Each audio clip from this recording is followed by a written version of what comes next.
Listen up, Detroit. Something just cracked the calm on a weekday, and it wasn't a thunderstorm rolling off the river. Phones lit up, texts got short, and every Lions fan who knows ball felt that little pulse of, hold on, did they just fix a problem before it became a crisis?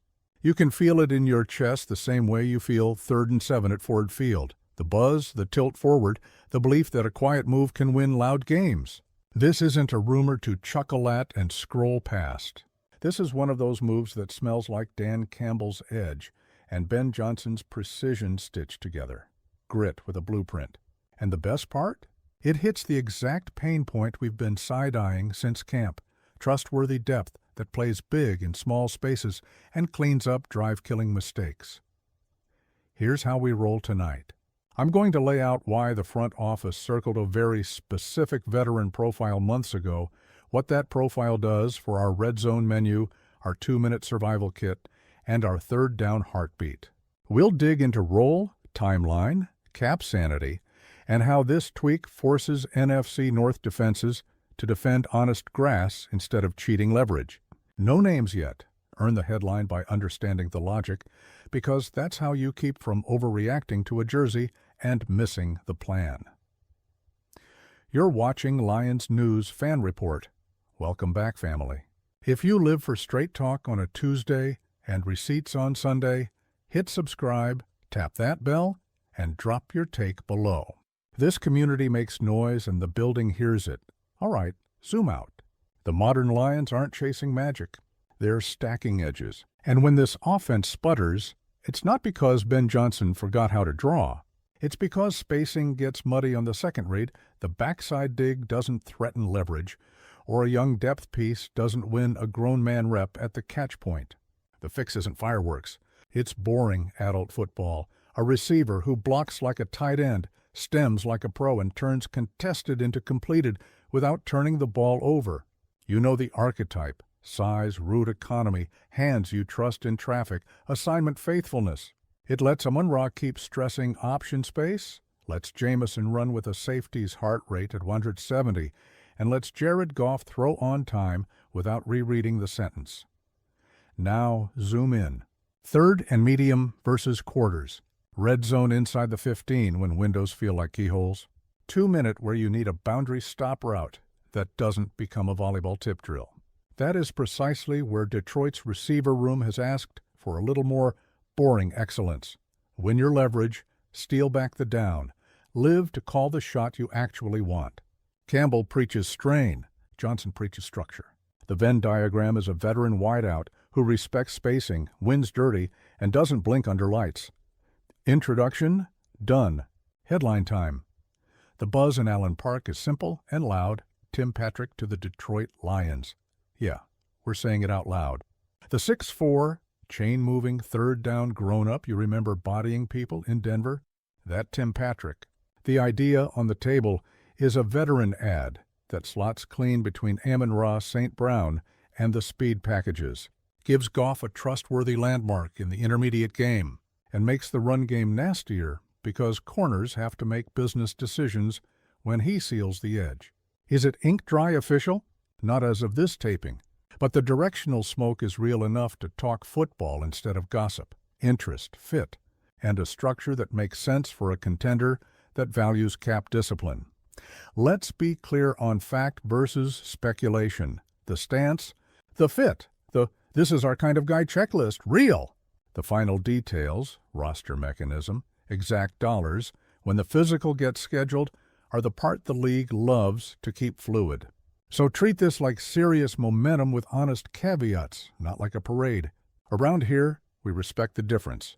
Now, the football. Start with roll because roll is everything. Patrick immediately becomes Detroit's most reliable boundary possession receiver, not named Amon-Ra. Think Z, possession X in condensed splits. He's not here to hijack targets. He's here to raise the completion percentage of the throws that end drives if you miss them. Curl, speed out, glance, deep comeback, smash corner, pivot under pressure. He turns those into calendar plays, on time, in his frame, without the ball bouncing off the turf. He's also a real blocker. Ben Johnson loves to run his toss crack and pin pull families out of 11 toss and 12 personnel looks that ask wideouts to block linebackers with bad intentions. Patrick does that without flinching. That's not a detail. That's how your 5-yard runs become 8, and your 8 become explosives. Red zone utility? Big. You can tag him to the backside of RPO glance from condensed, force the corner to choose between inside help and a back shoulder that Goff loves. You can run Yankee and ask him to win the deep over at 18-22, while Jameson threatens the post and Amon-Ra snaps off under the safety.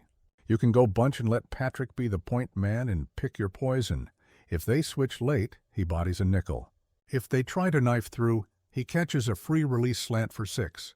And on sprint out, he's that back pylon late hands pro who makes the ball disappear until it's too late to rake. Third down? This is the quiet value. Ben Johnson's menu loves spacing and choice. Drive, dagger, follow mesh.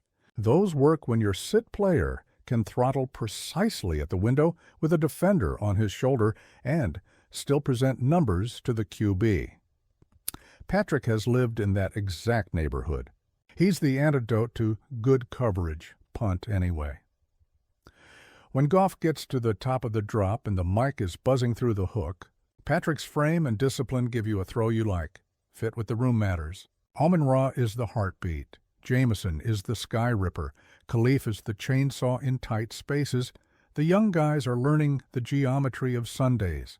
Patrick walks in and immediately speaks veteran language. Splits, stems, leverage, timing. That's contagious. It makes practice better. It makes Saturday installs tighter. It makes Jared more comfortable getting to his 2.5-second throw because he trusts the landmark will be there. Culture check, this is the fun part. Dan Campbell will love the strain and the willingness to block. The staff will love the low-drama professional who knows how to be QB-friendly and OC-friendly on the same snap. And if you know Ben Johnson's ethos, you know he quietly values dudes who can be the boring answer to a hard problem. On Monday, he calls them multipliers. On Sunday, they're just there when the play matters. All right, let's talk reality, health, and money. Patrick's journey includes a brutal stretch of injuries. Nobody's romantic about that. The Lions won't be either. That's why a cap-sane structure makes sense. Call it 1 year, based near the veteran minimum with active game and production incentives that can push it into the nice value, earned every penny range. If you want to get clever, you can layer a modest signing bonus with per-game roster bumps and playoff triggers. That aligns risk with reward. If he's on the field and moving chains, he gets paid. If he's not, you didn't set your cap on fire. And if Detroit wants maximum flexibility, there's a practice squad elevation path early while he grabs the playbook, then a 53-man promotion when the calendar starts asking real questions. Timeline? Fast but controlled. The install isn't calculus. You can onboard him into mirrored concepts, curl, flat, stick, spacing, in week 1, then layer in the shot menu, Yankee, dagger, sail, as the weeks roll. Red zone tags arrive early because chemistry lives in reps, not speeches. The good news is this system speaks to pros. If you can read leverage and live on time, you can play here quickly. Depth chart, ripple effects. Because moves don't happen in a vacuum.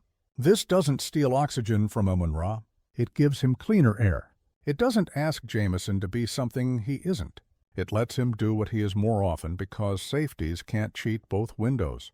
It does put pressure on the 4th and 5th receivers to win special teams and to be absolutely on point with their assignments when they rotate. Competition is a feature, not a bug. Campbell loves that. Dave Phipp will love that. How do NFC North defenses respond? Green Bay can't live in as much trap without paying a curl tax. Minnesota's simulated pressures become riskier because the hot answers get more reliable. Chicago's long corners now have to fight a guy who likes fighting. More importantly, Detroit's tendency breakers carry more bite.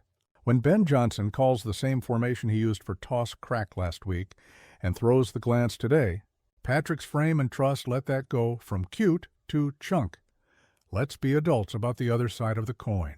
If the injuries linger or the burst isn't there, you haven't mortgaged anything, you tried to add an adult in the room on a smart contract. If a young guy explodes and demands snaps, that's a champagne problem. If the ball doesn't find him, his blocking still justifies the package. The floor is useful, and on a contender that's not a small word. So, is it done? Again, the directional energy is there. The fit is screaming yes, the dollars make sense, and the culture fit feels tailor-made. Until pens meet paper, call it a live, serious development with a very obvious football reason behind it. My personal take? I'm in. I'm not in because of a jersey name. Wide receiver stories come and go. I'm in because this is exactly the kind of chess move that championship teams make in September to win games in December. It's a move that respects the window, respects the cap, and respects the identity. Violent blocking, precision routes, zero fear on money downs. If the price stays disciplined and the medicals are comfortable, Tim Patrick in Honolulu Blue isn't splashy. It's surgical. That's the compliment. Drop your thoughts, Lions fans. Do you value a veteran who makes 3rd and 6 feel like 2nd and 2? Or do you want to ride with a youth movement and let the bumps teach lessons on the fly? You know where I land. Welcome back to Lions News Fan Report. Subscribe, hit that bell, and keep the comments ruthless and respectful. Dan Campbell's Edge and Ben Johnson's Design are about to get another reliable friend, and if this thing flips from momentum to signature, we'll be here first with the breakdown and the receipts.